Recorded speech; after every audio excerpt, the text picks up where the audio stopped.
What are you talking about? This is stupid. It was an episode of a show, Laura. Fox News tried to do some comedy and failed miserably. So this is a clip from Laura Ingraham's show between herself and contributor Raymond Arroyo.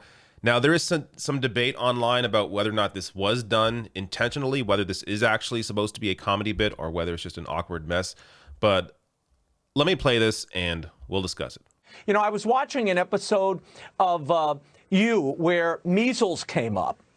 Wait. When did I mention measles? I don't know. It was on You. Wait, what was on me? What are you talking about? Is Raymond even hearing what I'm saying? I never had the measles. Was on You. We never did a measles and vaccine episode. Is this a joke? I know. I don't even know what you're talking about. It was on You. It was on You. I've never had measles. What are you talking about? This is stupid. It was an episode of a show, Laura. What's it called? You. What is he talking about? It's called You. I've never done a show on measles. I just completely give up. We got to get out of it. It's a show I give up. called You on Netflix. There's a show called Laura Ingraham on Netflix. What are you Never talking mind. about? I'm moving on to Adele. I can't explain this to you. What's he The talking pop about? singer. All right, so before I comment on this clip, I just want to say that, yes, I know. This is not important. This doesn't matter at all. I'm covering this because, for one, I need a break from the everyday realities of what is going on in the world. It's important for my mental health to cover something different. But also, the reason why channels like mine and others may do stories on stuff like this, it's also an attempt to try and reach out to a different audience.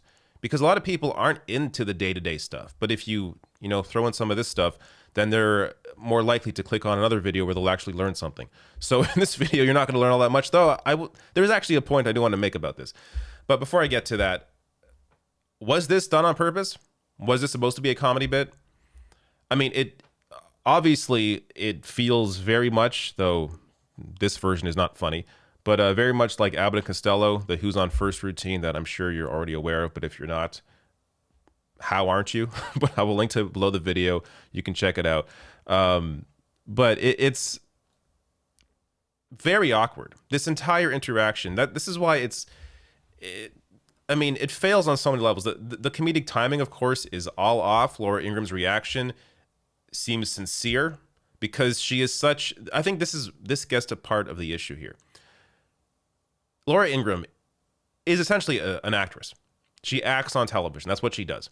So in here, she's trying to attempt to do that same acting in this comedy bit, but it's coming off as her being sincere because that's her personality on air. That's how she acts all the time. So this is why it doesn't land as a comedy bit, because you can't tell that she isn't being serious. In addition to that, you have, of course, the slight delay when it comes to any kind of discussion over a feed like this. So it's not in person. The comedy bit isn't going to be, the timing isn't going to be as on as it could be. And of course, these two are not comedians. So that also helps with making this completely awkward and not funny. But the other point I want to make here is that segments like this are done intentionally to try and humanize these millionaire hosts to the Fox viewers so that you are more willing to absorb the other crap they feed you. Because, the average Fox viewer watched that and thinks, hey, these people are just like us. But that said, if it was funny, they would do that. I think most people likely just watch this not knowing what the hell was going on. But that is the intent of a segment like this, to try and humanize the host so that you're more willing to absorb what they're going to say later on or before this segment. But yeah, I don't know. In the comments, let me know whether or not you think this was done on purpose, whether it was supposed to be a comedy bit or whether it just was an awkward interaction here. And to be clear, I think you should be aware of this if you saw the clip, but You is a show on Netflix. That's what that was all about. So, if he was serious and it was trying to be something else, I think Raymond Arroyo would have mentioned that earlier, that You is a show on Netflix, and not wait till the very end of the segment to mention that part. But yeah, anyways, again, not important at all. But I just thought this was kind of weird and worth discussing.